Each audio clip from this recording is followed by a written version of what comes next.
सुनो, ध्यान से सुनो। मैं आज उस व्यक्ति, उस इंसान, उस तथाकथित शुभचिंतक की हर एक छोटी से छोटी और बड़ी से बड़ी सच्चाई परत दर परत आपके सामने उजागर करने वाली हूँ। मैं वो हर एक सच, हर एक वास्तविकता आपके समक्ष प्रस्तुत करूंगी, जिसे सुनकर शायद आपके पैरों तले जमीन खिसक जाए। आपकी वो आंखें जो न जाने कितने ही वर्षों से, कितने ही अनगिनत सालों से एक घने कोहरे की तरह अज्ञानता के पर्दे से ढकी हुई थी, बंद पड़ी थी, उन्हें मैं आज पूर्ण रूप से खोलने वाली हूँ। उन्हें मैं इस प्रकार खोलने जा रही हूँ कि सत्य का सूर्य अपनी पूरी प्रखरता के साथ आपकी दृष्टि में समा जाएगा। एक एक छुपी हुई बात, एक एक दबा हुआ राज, एक एक अनकहा किस्सा मैं आपके सामने इस तरह खोलकर रख दूंगी, जैसे कोई कुशल खिलाड़ी ताश के पत्तों की पूरी गड्डी को एक एक करके बड़ी ही सहजता से खोलता चला जाता है और हर पत्ते के साथ एक नया रहस्य उजागर होता है। ठीक उसी प्रकार सारी की सारी सच्चाई, संपूर्ण वास्तविकता अपने असली और भयावह रूप में आपके सामने आने वाली है। वो सच्चाई जो इतने समय से आपसे जानबूझकर छुपाई गई थी, वो बातें जो आपके कानों तक कभी पहुंचने नहीं दी गई, आज वो सब कुछ आपके सामने होगा। तो आज के इस विशेष संदेश को, इस महत्वपूर्ण खुलासे को अत्यंत ही ध्यान से सुनना, एकाग्रचित्त होकर सुनना और अपनी उस करुणामयी माता को, अपनी उस जगत जननी को हृदय की गहराइयों से धन्यवाद अवश्य कहना, क्योंकि यह कोई साधारण बात नहीं है। यह एक बहुत बड़ी सच्चाई है, एक ऐसा विशालकाय सत्य है जो अब आपके सामने प्रकट होने वाला है। एक ऐसा कटु सत्य जो आपको अंदर तक झकझोर सकता है, पर आपके भविष्य के लिए अत्यंत आवश्यक है। आपको जो बताया जा रहा है, आपको जो संकेत मिल रहे हैं कि आज का जो यह संदेश है वह कुछ इस प्रकार से है कि आपका कोई ऐसा शत्रु है, कोई ऐसा विद्वेषी व्यक्ति है जो आपको कभी पसंद नहीं करता था, जो आपके अस्तित्व से ही घृणा करता था, जो आपकी प्रगति देखकर जलता भुनता रहता था, जो आपकी खुशियों को देखकर अपने मन में कुढ़ता रहता था। लेकिन अब सुनो, अब उस व्यक्ति को अपनी उस घोर गलती का, अपनी उस अक्षम्य भूल का बहुत ही गहरा, अति गहरा एहसास हो रहा है। उसको यह बात बहुत ज्यादा कचोट रही है, बहुत ज्यादा चुभ रही है कि उसने आपके साथ कितना बुरा किया, कितना अमानवीय व्यवहार किया, कितना गलत किया, कितना अन्यायपूर्ण आचरण किया था। कहीं न कहीं उसने अपनी ही करनी से, अपने ही नकारात्मक विचारों से, अपनी ही द्वेषपूर्ण भावनाओं से अपने जीवन में घोर नकारात्मकता को आमंत्रित किया है, घोर अंधकार को अपने जीवन पथ पर बिछा लिया है और विशेषकर आपके साथ इतना बुरा करके आपके जीवन में इतनी परेशानियां खड़ी करके उसने अपने जीवन में एक बहुत बड़ा पाप, एक अक्षम्य अपराध अर्जित कर लिया है। अब देखो प्रकृति का न्याय, देखो कर्मों का लेखा जोखा, देखो अब उसके स्वयं के जीवन में एक बहुत बुरा होने की स्थिति निर्मित हो चुकी है। एक अत्यंत ही भयावह और संकटपूर्ण स्थिति उसने स्वयं अपने कुकर्मों से अपने लिए बनाई है। आपके जीवन में निरंतर विष घोलकर आपके शांत और सुखी जीवन में लगातार अशांति और तबाही मचाने की हर संभव कोशिश करके उसने जो गड्ढा आपके लिए खोदा था, आज वह स्वयं उस गड्ढे की कगार पर खड़ा है। अब उसे बहुत ज्यादा अपनी उस भयानक गलती का, अपनी उस नीचता का, अपनी उस घृणा का एहसास हो रहा है। यह व्यक्ति आज बहुत बुरी तरह से अपने ही बुने जाल में फंस चुका है, पूरी तरह से जकड़ा जा चुका है, जिसने कभी आपके जीवन में बहुत ज्यादा तबाही मचाई थी, जिसने आपकी रातों की नींद और दिन का चैन छीन लिया था। वह व्यक्ति आज स्वयं बहुत बुरी तरह से फंसा हुआ है, असहाय और लाचार महसूस कर रहा है। वह आज बहुत ज्यादा बुरी, नकारात्मक और निराशाजनक फीलिंग में है। वह उन क्षणों को याद करके पश्चाताप की अग्नि में जल रहा है। वह ऐसी मेमोरीज कर रहा है, ऐसी कल्पनाएं कर रहा है कि काश उसने उस समय ऐसा घृणित कार्य न किया होता, काश उसने आपके साथ इतना गलत, इतना अन्यायपूर्ण व्यवहार न किया होता, तो शायद आज उसकी अपनी लाइफ में इतना बड़ा विनाशकारी तूफान न आता, इतनी सारी भयानक बर्बादियां उसकी अपनी जिंदगी में न होती। कहीं न कहीं उसे यह तीव्र एहसास हो रहा है कि उसने अपना कर्म, अपना प्रारब्ध, अपना भविष्य बुरी तरह से खराब कर लिया है। अत्यंत ही बुरी तरह से उसने अपने कर्मों की गठरी को पाप से भर लिया है, सिर्फ आपको परेशान करके, आपको दुख पहुंचाकर, आपको नीचा दिखाकर। अब इसे अपनी उस भीषण गलती का, अपनी उस अमानवीयता का गहरा एहसास हो रहा है, क्योंकि कहते हैं न, जब कोई बुरा वक्त स्वयं पर आता है, जब कोई चोट स्वयं को लगती है, जब कोई परेशानी स्वयं के जीवन में दस्तक देती है, तब सच्चाई का असली मर्म समझ में आता है, तब वास्तविकता का नग्न रूप दिखाई देता है, तब हमें सही अर्थों में अंदाजा होता है कि हमने दूसरे के साथ क्या किया था। तब हम यह जज कर पाते हैं, तब हम यह समझ पाते हैं कि सामने वाले ने उस समय क्या महसूस किया होगा, उसे कैसा असहनीय दर्द हुआ होगा, क्या गहन एहसास उसके मन में उमड़ा होगा, उसकी जिंदगी कैसे पल भर में उथल पुथल हो गई होगी, उसकी व्यवस्थित दुनिया कैसे बिखर गई होगी।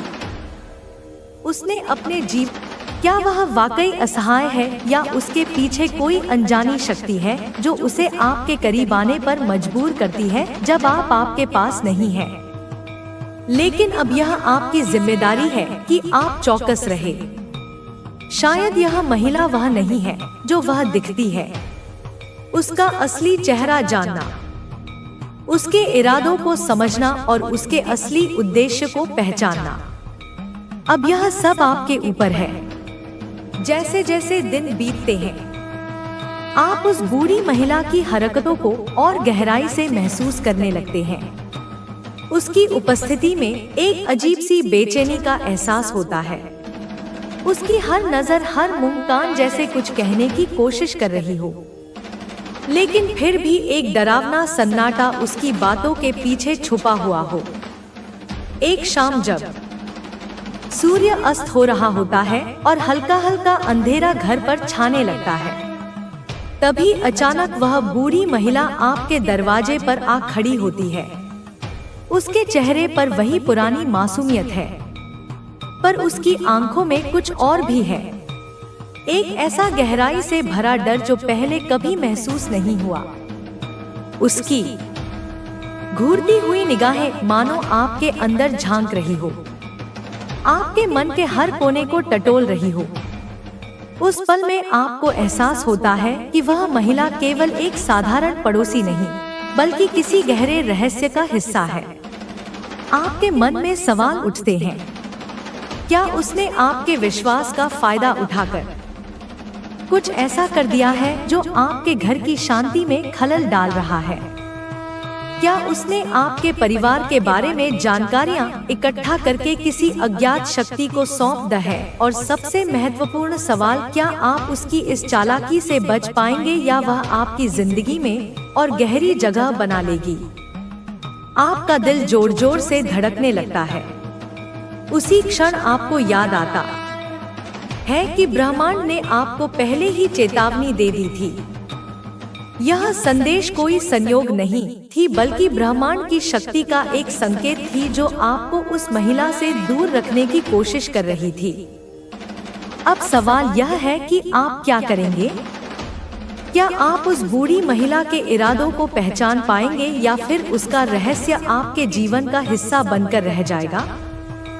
एक अनसूची गुत्थी, एक ऐसा राज जो आपके घर की दीवारों में घुलता जा रहा है। अब आपकी समझ और सावधानी की परीक्षा का समय है। ब्रह्मांड का इशारा साफ है। अब यह आप पर है कि इस रहस्य में महिला के खेल को कैसे समझते हैं और खुद को इस अनजानी ताकत से कैसे सुरक्षित रखते हैं। उस बूढ़ी महिला के इरादों की गहराई को समझने का प्रयास करते हुए एक रात आपको अचानक ऐसा लगता है जैसे कोई आपको देख रहा हो। कमरे में अंधेरा फैला हुआ है और चारों ओर एक अजीब सा सन्नाटा पसरा है, लेकिन आपकी छठी इंद्रिय आपको आगाह कर रही है। आप खिड़की से बाहर झांकते हैं और आपकी नजर उस बूढ़ी महिला पर पड़ती है। वह रात के अंधेरे में आपके घर की ओर टकटकी लगाए खड़ी है। उसकी आंखों में एक अजीब सी चमक है। अगर तुम दिल से पछताओगे तो शायद वह व्यक्ति तुम्हें माफ कर दे, लेकिन अगर तुमने कोई और चाल चली तो इसका अंजाम बहुत बुरा होगा। मेरे बच्चे, तू ही बता मुझे कमेंट में क्या तू ऐसे शत्रुओं को माफ करेगा अगर तू कह देगा कि हाँ माँ माफ कर दो तो मैं उन्हें माफ कर दूंगी, और तू कहेगा कि माँ इन्हें तो दंड मिलना ही चाहिए तभी यह मानेंगे, तो बच्चे मैं उन्हें दंड दूंगी, उनके कर्मों का उन्हें एहसास कराऊंगा करने लगे हैं। वह सोच रहे हैं कि उन्होंने कितनी बड़ी गलती कर दी है, लेकिन उनमें से कुछ अब भी अपनी आदत से मजबूर है। बच्ची वे नई चाल चलने की सोच रहे हैं, लेकिन तू निश्चिंत रह बच्चे, मेरी शक्ति तुझे हर संकट से बचाएगी। उनके सारे प्रयास व्यर्थ हो जाएंगे और अंत में वे अपनी हार मानकर शांत हो जाएंगे बच्चे। लेकिन अभी बच्चे इनके नक्षत्र कुछ ऐसे हैं कि यह हो ही नहीं सकता कि वो शांत बैठे। मैं देख पा रही हूँ बच्चे कि वे तीनों शत्रु अब एक जगह बैठे हैं, आपस में चर्चा कर रहे हैं, जिनमें से बच्चे एक ने तो हार मान ली है। वह कह रहा है कि हम उससे माफी मांग लेते हैं, हम पश्चाताप करते हैं काली माँ के दरबार में जाकर। लेकिन बच्चे वो दो शत्रु जो है उन्होंने उस शत्रु को और भड़का दिया है, और मतलब कि उसे उकसा दिया है कि तू क्या कर रहा है, हम उससे माफी मांगेंगे। अरे हम नहीं मांगेंगे उससे माफी, और उसे भी उन्होंने उसमें ही शामिल कर लिया है जैसे तैसे वे लाइन पर आया था बच्चे, लेकिन उन्होंने उसे और उसके काबू में कर लिया है। फिर से वो तीनों एक हो गए हैं। उनकी आवाजों में थकावट और हताशा साफ झलक रही है। बच्चे मेरे बच्चे, पता है तुझे आपस में वे क्या बात कर रहे हैं? वे आपस में तीनों बात कर रहे हैं कि तांत्रिक ने तो हमें पूरी तरह से धोखा दे दिया, उसने हमसे पैसे ले लिए लेकिन हमारा कोई काम नहीं किया, और ऊपर से जानकार भी ये कहकर पीछे हट गया कि उस पर काली माँ की कृपा है, अब हम क्या करें? दूसरा शत्रु गुस्से में कहता है बच्चे तुम लोग मुझे बेवकूफ बना रहे हो, मुझे लग रहा था कि यह सब कुछ फालतू है, लेकिन फिर भी मैंने तुम्हारे कहने पर सब किया। अब तांत्रिक और जानकार दोनों ही बेकार साबित हो गए, क्या अब हम हार मान ले? तीसरा शत्रु बच्चे तभी कहता है, जो थोड़ा चालाक है बच्चे, वो कहता है कि सोचते हुए कहता है कि नहीं, अभी भी हमारे पास एक मौका है। मुझे याद है मेरे मामा जो अघोर विद्या और तंत्र मंत्र के विशेषज्ञ हैं, वे कहते थे कि हर समस्या का समाधान होता है। अगर कोई बड़ा तांत्रिक या जानकार कुछ नहीं कर सकता तो अघोर विद्या ही आखिरी उपाय है। हमें उनके पास जाना चाहिए, वे हमारी मदद कर सकते हैं। मेरे बच्चे, उन तीनों ने साजिश की है ये कि हम मामा के पास जाएंगे। उन तीनों शत्रुओं में से किसी के मामा है जो ऐसा काम करते हैं। बच्ची, लेकिन तू जो सोच रहा है ना कि वो वही शत्रु हो सकता है, वह इंसान वो शत्रु नहीं है, वह तुझसे दूर है, तेरी सोच से परे है। जल्दी मैं उसका पर्दाफाश करूंगी। बच्चे, उनकी बातचीत जारी है। पहला शत्रु कहता है कि लेकिन क्या करें माँ, हरी मदद करेंगे क्या? अगर उन्होंने तांत्रिक और जानकार की तरह मना कर दिया तो फिर क्या होगा? तीसरा शत्रु गर्व के साथ कहता है बच्चे कि मेरे मामा कोई साधारण व्यक्ति नहीं है, वे काली माँ और अगर विद्या के बहुत बड़े साधक हैं। उन्होंने का संभव काम किए हैं, हमें उन पर भरोसा करना चाहिए। बस हमें उनके पास जाना होगा और उनसे सलाह लेनी होगी। मेरे बच्चे, ये तीनों शत्रु जो है ना तेरे, ये बिल्कुल मानने को तैयार नहीं है कि तुझ पर मेरी कृपा है, तुझ पर काली माँ की कृपा है। मैं साफ साफ देख पा रही हूँ बच्चे की इनके दिलों में डर और घबराहट बढ़ रही है। वे अब जान गए हैं कि मेरी कृपा के कारण उनकी हर चाल विफल हो रही है, लेकिन फिर भी उनकी ईर्ष्या और अहंकार उन्हें चैन से बैठने नहीं दे रही है। बच्ची, तेरा जीवन, बच्ची तेरी सफलता और तेरी भक्ति उनकी आंखों में चुप रही है। मेरे बच्चे, मैं तुझे आगे बताऊंगी, तुझे कल बताऊंगी कि ये आगे क्या करने वाले हैं। क्या ये मामा के पास जाएंगे? लेकिन बच्चे, उससे पहले मैं तुझे कुछ बताना चाहती हूँ। अब वे तीनों यह तय कर चुके हैं कि वे उस मामा के पास जाएंगे, लेकिन बच्चे मैं तुझे बता दूं कि उनकी योजना भी नाकाम होगी, क्योंकि वह मामा भी मेरी शक्ति और मेरी भक्ति के आगे असमर्थ महसूस करेगा। मेरे बच्चे घबरा मत, मैं तुझे यह भी बताना चाहती हूँ कि तेरे जीवन में अब एक नया अध्याय शुरू होने वाला है। तेरे शत्रु जितना तुझे रोकने की कोशिश करेंगे बच्चे, उतना ही तेजी से तू आगे बढ़ेगा। तेरी शादी की बात बच्चे जो अब तक रुक रही थी ना, वह अब जल्द ही सुलझ जाएगी मेरे बच्चे। 2025 हाँ बच्चे 2025 तेरा साल होगा और जो लोग तुझसे दूर हो गए थे वे अब वापस तेरे पास आएंगे। और जो भ्रम और कंफ्यूजन तुझे अभी परेशान कर रही है, तू बहुत कंफ्यूज रहता है बच्ची की क्या करूं क्या नहीं करूं। यह दिसंबर के अंत तक बच्ची मैं वचन देती हूँ पूरी तरह से खत्म हो जाएगा। बस बच्चे मेरा ध्यान कर 5 मिनट, बस बच्चे दिन में 5 मिनट माँ का ध्यान कर, बस ध्यान में मेरा स्मरण कर बच्चे। मैं तुझे रास्ता दिखाऊंगी, तेरे सामने ऐसी चीजों को खड़ी कर दूंगी जिससे तुझे एहसास होगा कि हाँ यह माँ की ही कृपा है। मैं तुझे बताने आई हूँ कि तू हमेशा मेरी शरण में सुरक्षित है। मैं तेरे हर कदम पर तुझे मार्गदर्शन दूंगी। तू सिर्फ अपनी तरक्की और भक्ति पर ध्यान दे। तेरे शत्रु चाहे कितनी भी चाले चले, मेरी शक्ति के आगे वह कुछ नहीं कर पाएंगे। और यह मैं काली माँ अपनी दिव्य दृष्टि से देख पा रही हूँ बच्चे की तू निडर होकर अपने लक्ष्य की ओर आगे बढ़ते रहे। तेरे लिए मेरा आशीर्वाद सदैव रहेगा और मैं सदैव तेरे साथ हूँ। कोई भी रुकावट तुझे घेर नहीं पाएगी बच्चे। इस ब्रह्मांड की शक्तियाँ, काली माँ की शक्तियाँ, तेरी कुल देवी माँ की शक्तियाँ सदैव तेरे साथ हैं बच्चे, सदैव तेरे साथ हैं। आए मेरे प्यारे बच्चे, तुमने कभी सोचा है कि तुम्हारा जीवन क्यों इतनी कठिनाइयों से घिरा हुआ है? क्यों तुम्हारी मेहनत का फल कभी पूरी तरह से नहीं मिलता है? क्यों जब तुम किसी रास्ते पर चढ़ते हो, आगे बढ़ते हो, तो अचानक कोई दीवार सामने आ जाती है? क्यों तुम महसूस करते हो कि जैसे तुम्हारे रास्ते में कुछ अदृश्य ताकतें तुम्हें रोकने का प्रयास करती है? यही समय है बच्ची जब तुम्हें यह समझना होगा कि यह सब कुछ क्यों नहीं हो रहा है। इस समय में मेरे प्यारे बच्चे मैं स्वयं तुम्हारे पास आई हूँ।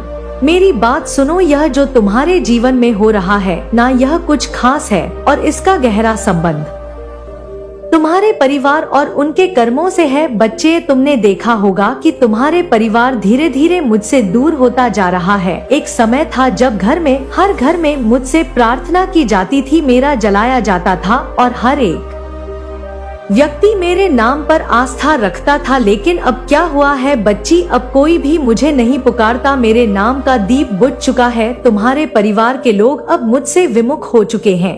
वे मुझसे मदद की उम्मीद नहीं रखते। वे समझते हैं कि मैंने उन्हें छोड़ दिया है, पर सच्चाई क्या है बच्चे मैं तुझे बताती हूँ। तुम्हारा परिवार उन गलत कर्मों से लिप्त हो चुका है। उन्होंने उन्हें अंधकार में डाल दिया है। वे अब यह नहीं समझ पा रहे कि जो कुछ भी उनके साथ हो रहा है वह उनके अपने कर्मों का फल है। जब उन्होंने किसी का अपमान किया, जब किसी के साथ अन्याय किया, जब उन्होंने केवल अपने स्वार्थ के लिए दूसरों को चोट पहुँचाई, तब मैंने उनकी नजरों से, उनके दिलों से अपना नाम हटा लिया। तुम नहीं जानते, लेकिन मैं हर एक कर्म को देखती हूँ बच्चे। और परिवार में जिस सदस्य ने करा है ना, उसको मैं भली भांति जानती हूँ। क्या तुम्हें याद है जब उन्होंने किसी को छल से धोखा दिया था, जैसे उन्होंने किसी की पीठ पर छुरा घूंप दिया हो? तब मैंने उनकी एक एक बेटा हर हरकत को देखा था। लेकिन फिर जब उनके जीवन में कठिनाई आई, जब समस्याओं ने उन्हें दरवाजे कोड़ोट